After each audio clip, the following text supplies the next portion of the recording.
Мен Алматыда тұратын медучреждениені бітірген 19 жастағы қызбын. Мен бітірген кезде 2020 жыл болатын. Сол кезде коронавирус енді шыға бастады. Ал қазір 2021 жыл. Коронавирус қатты күшейіп кетті. Ол әлемдік деңгей алды. Бұндай болатынын кім білді? Бірақ мен қазір өлім алдында тұрмын. Менің қазір қолдарым барлығым шіріп кетті. Ал мен өзім әрең қағазға осының бәрін жазып отырмын. Мен өзімнен қорқамын. Басқаларға жұқтырып алуға қорқамын. Ал мені басқалар тауып алса не болады екен? Мен қазір әрең жазып отырмын. Ал енді барлығын басынан бастап айтып берейін. Мен ең кішкентай бала кезімнен де медбике болғым келді. Бірақ кішкене жоғарғы жұмыстарда маған ұнайтын еді. Сөйтіп мен мектепті өте жоғарғы бағалармен бітірдім. Колледжде де дәл сондай бағалармен бітірдім. Кейін жоғарғы оқуға түсіп, университеттен ең жоғарғы балдар алған едім. Кейін ол жерде бітіріп болған соң, мен керемет жұмыс орнына тұрам деп ойладым. Бірақ шынымен ондай болмай шықты. Конечно, Алматыда, Қазақстанда бұндай сразу жұмысқа тұрып кету ол мүлдем мүмкін емес жағдай. Біздің мемлекетімізде ғана осындай шығар. Мен өте керемет бағалар алған едім. Ал бұл жерде мен жай ғана уборщица сияқты болып жұмыс істедім.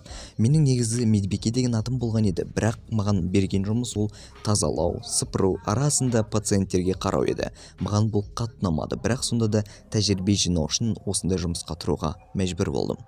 Мен ол жерде көп уақыт істедім, көп тәжірибе алдым. Бірақ бір кезде біздің палатаға бір жаңадан пациент келді.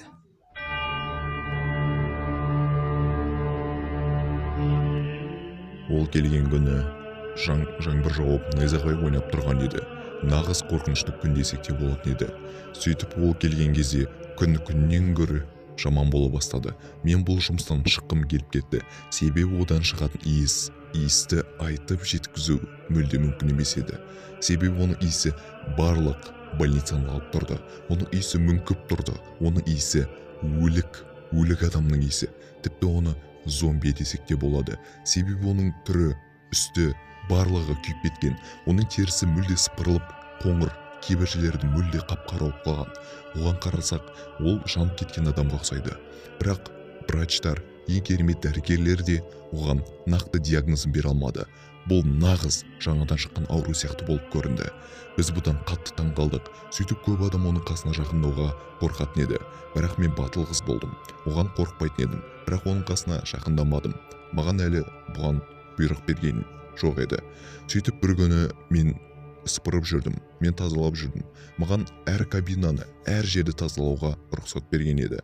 Сөйтіп мен тазалап жүріп, ең соңында осы пациенттің бөлмесіне кіруге мәжбүр болдым. Бұлай қарасақ, оны өлді деуге болады. Себебі ол қанша күндері қозғалмай жатқан еді. Арасында тамақ сұрап тұрады. Тамақ сұрағанда тамағын беріп, оған барлық жағдайды жасап тұратын едік. Бірақ сол күні мен оның кабинасына кірген кезде одан шыққан өте жаман иістен қатты шошып кеттім. Оған қарасақ, нағыз өлікке ұқсайды, және де шығып тұрған иіс дәл соған сәйкес келетін еді. Мен соның қасына бардым да, қасына барып, сол жерде отырып, сол жердің полын жуып жатырған едім. Сөйтіп бір кезде ол бірден менің қолымды ұстап алды да, мен содан қатты шошып кеттім. Ол ұстап алды да, сол жерді қатты қысып, маған бір біле деп айтты. Су. Мен қорқып кетіп, бірден кабинадан шығып, дәл өзімнің медбикеме қарай жүгірдім. Оған барлық болған жағдайда айту менің батылдығыма бармады. Мен оған көп мән бермедім. Ұстады, не бопты? Мен оған көп мән бермедім, және де оған айттым. Мен оған қайттан кіргім келмейді, сондықтан да суды өзіңіз бере аласыз ба деп сұрадым. Ол суды апарып жақсылап берді. Осыдан 2 күн өткен соң ол қайтыс болып кетіпті. Ол қайтыс болды, және де ұйықтап жатқанда қайтыс болыпты. Сөйтіп, оның қандай ауру екен, не екен, ешкім де білмей де қалды. Оны бір жаққа адамдар алып кетті. Бірақ мен ол адамдардың кім екенін де, қайдан келгенін де білмей қалдым. Сөйтіп, бір күні мен жұмыс істеп жатқан кезде менің қатты басым айналып, ішімнен зуд болып, ішім қатты ауырып тұрды. Сөйтіп, мен кішкене үйге ертерек барсам бола ма деп сұрадым. Сөйтіп, олар мені жіберді. Мен үйге барып отырдым. Бір кезде қатты басым айнала бастады. Басым айналған сонша бағанағы ішкен дәрілерімді тағы бір рет ішіп алдым. Көмектеспеді. Тағы бір рет іштім, көмектеспеді. Сөйтіп, мен қатты ауырып жатқан кезде төсек тартып қалдым. Төсектен бір күн шыға алмадым. Сөйтіп, бір күн өткен соң таңертең тұрдым. Таңертең тұрғанда өзімді кішкене жасырақ сезіндім. Сөйтіп бара жатып бара жатып ванна бөлмесіне барып тісімді жуа бастадым. Пастаны щеткаға салдым, тісіме тықтым, жуып жатырмын. Бір кезде тісім түсе бастады және де барлық кабина қан болып кетті. Аузымнан кәдімгідей қан аққандай болды. Сөйтіп қарасам, менің 3 тісім түсіп қалыпты. Мен бұдан қатты шошып кеттім. Сол кезде мен бірден терезеге қарап қалдым. Сөйтіп айнаға қарасам, бетім мүлде бұрынғы бетіме ұқсамай кетіпті. Бетім өліктің бетіндей болып кетіпті. Көзім қып-қызыл, қандар толып қалған. Ал көзімнің астында қара дақтар бар. Бетім қып-қызыл, басым қатты ауырып тұрды. Ал шашымның кейбір жерлері түсіп қалған. Мен өзімді өлік секілді сезіндім. Сөйтіп мен далаға шығудан қорықтым. Мен далаға шығудан ұялдым. Бұның не екенін, қайдан пайда болғанын білмедім. Бірақ сол кезде менің есіме бір нәрсе түсті. Сол күні ол адам менің қолымды ұстап алған кезде, ол өзінің ауруын маған қарай таратуы мүмкін еді. Кімді алдап тұрмын? Бұл мүмкін емес, бұл нағыз шындық еді.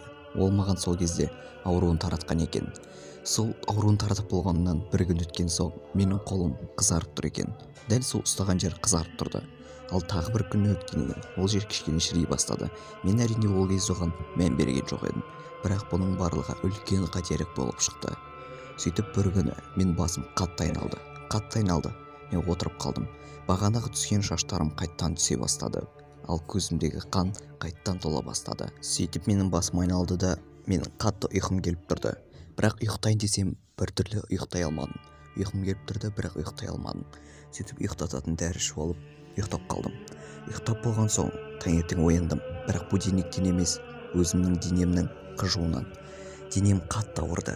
Денем ауырған соншалықты бағанағы ауру, бағанағы ірің басқа жерге тарап кетіпті. Сөйтіп менің денемнің барлығы түсе бастады. Терім түсе бастады. Терім шірей бастады. Мен нағыз өлікке ұқсап тұрдым. Сыртынан қарасаң нағыз өлік деп айтуға болды. Мен бұдан қатты қорқып кеттім. Дәл сол кезде мен больницаға, яғни скорыйға звондауды шештім. Бірақ сол скорыйдың номерін теріп жатқан кезде телевизор қосық тұрғанын байқадым. Ал телевизордан коронавирусқа байланысты программа болып жатыр еді. Коронавирус деп жүргенде біз коронавирусты жеңу жолдарын таптық. Қазір адамдардың көбісінің денесі коронавирусқа бейім болып келеді. Ал бірақ дәл осы уақытта коронавирусты өзінің дамуын тоқтатпаған екен. Ал қазір коронавирус жаңа белгілер алды. Коронавирус адамның тек қана демалу жолдарына емес, ол адамның терісіне және де аяқтарындағы тырнақтың өсуіне де, шашының түсуіне де байланысты. Және де ол адамды нағыз өлікке айналдырып жібереді екен. Ал бұл коронавирустың жаңа түрі болып есептеледі. Бірақ бұл жай ғана миф. Оны бар ма, жоқ па ешкім білмейді. Бірақ кейбіреулер айтады, оған ауырған 2 адам бар деп. Және де осы 2021 жылдың нағыз жаман жаңалығы болып шықты. Мен бұны естігенде қатты қорқып кеттім. Менің жүрегім қынжылады. Мен қолымдағы трубканы қойдым. Кімге звондасам да бәрібір екен. Менің өмірім осымен аяқталады екен. Коронавирустың жаңа түрі маған да жұғыпты. Дәл дәрігер айтқан симптомдар менде де бар. Ал енді маған ешкім көмектесе алмайды. Мен осы соңғы сөздерімді ата-анама арнағым келеді. Мен сіздерді жақсы көремін. Ал енді жазуды тоқтатайын.